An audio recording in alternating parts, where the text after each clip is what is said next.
जी अस्सलाम वालेकुम। आज इस वीडियो में हम बहुत अहम टॉपिक पे बात करेंगे। ऑल्दो कि इस पे पहले भी वीडियोस हैं, लेकिन ये इतना अहम टॉपिक है कि हमेशा इसके ऊपर सवाल किया जाता है। पेशेंट को 7th 8th 9th मंथ के अंदर अमूमन हम कहते हैं कि आप बेबी के मूवमेंट का ख्याल रखना शुरू करें।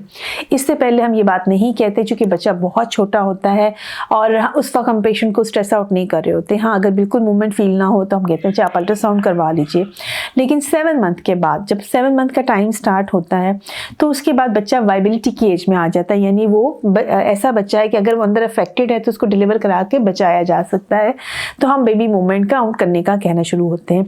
2 तरह की प्रेगनेंसीज होती हैं, एक हाई रिस्क प्रेगनेंसी होती है, एक लो रिस्क प्रेगनेंसी होती है। लो रिस्क प्रेगनेंसी वो होती है जिसमें कोई शुगर ब्लड प्रेशर वगैरह नहीं है। बेसिकली आज हम उसी प्रेगनेंसी के बारे में बात करेंगे। ये कॉमन प्रेगनेंसी है, एक नॉर्मल प्रेगनेंसी जा रही है और आपको लगता है कि आपको बेबी की मूवमेंट्स फील नहीं हो रही। ठीक है, सो अगर आप बेबी की मूवमेंट्स को लेके परेशान है तो आपने बेबी की मूवमेंट्स को काउंट करना है। उसको काउंट करने का ये तरीका है कि आप एक ऐसे कमरे में जहाँ कोई ज़्यादा शोर शराबा ना हो चले जाइए। ठीक है, कुछ खाने को ले लीजिए, कुछ मीठा ले लीजिए, कोई खाना खा लीजिए, जूस ले लीजिए, चाय ले लीजिए, कुछ भी कोई चीज़ मीठी प्रेफरेबली ले लीजिए और जो है करवट लेकर लेट जाइए। ठीक है, हाथ में एक छोटा कागज़ रखें और उस पर टाइम नोट कर लीजिए कि अच्छा 1 बजे का टाइम है और आपने बेबी के मूवमेंट्स को काउंट करना शुरू कर दिया। अब जब आप डिस्ट्रैक्टेड नहीं हैं, आपके हाथ में फ़ोन नहीं है और आप टीवी वगैरह भी नहीं देख रहे हैं, सिर्फ जस्ट कंसंट्रेट करें कि बेबी की मूवमेंट्स कितनी हो रही है। अगर आपको 1 घंटे के अंदर 10 मूवमेंट्स फील होना शुरू हो जाती हैं या फिर पहले 10 मिनट में भी 10 मूवमेंट्स फील होगी, इसका मतलब है कि बेबी ठीक है। अगर आपको 1 घंटे में 10 मूवमेंट फील नहीं होते, बाज़ दफ़ा बेबी का स्लीप का साइकिल होता है और वो थोड़ी देर के लिए सो भी जाता है।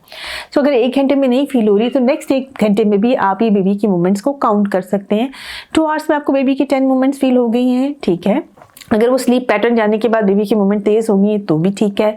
लेकिन अगर आपको 2 घंटे में भी 10 मूवमेंट्स फील नहीं हो रही हैं तो ऐसी सूरत हाल में प्रेफरेबली अपने नियरेस्ट हॉस्पिटल चली जाइए और CTG जो बच्चे की हार्ट बीट की स्ट्रिप होती है वो ज़रूर निकलवाइए। अगर आपके पास CTG की फैसिलिटी नहीं है तो अल्ट्रासाउंड वगैरह से बच्चे की हार्ट बीट ज़रूर चेक करवाइए। ऐसे पेशेंट जो शुगर ब्लड प्रेशर वाले होते हैं, अगर उनको इनिशियल 1 घंटे के अंदर बेबी की मूवमेंट फील नहीं हो रही है, जिनमें बच्चों के ग्रोथ के इश्यूज़ होते हैं, पानी के इश्यूज़ होते हैं, ऐसे पेशेंट्स हैं इनको हम हाई रिस्क लेबल करते हैं। अगर 1 घंटे के अंदर आपको बेबी की मूवमेंट उस तरह से फील नहीं हो रही है तो उनके लिए प्रेफरेंस है कि वो पहले घंटे के बाद ही हॉस्पिटल जाके CTG करवा के बच्चे की हार्ट बीट वगैरह चेक करवा सकते हैं।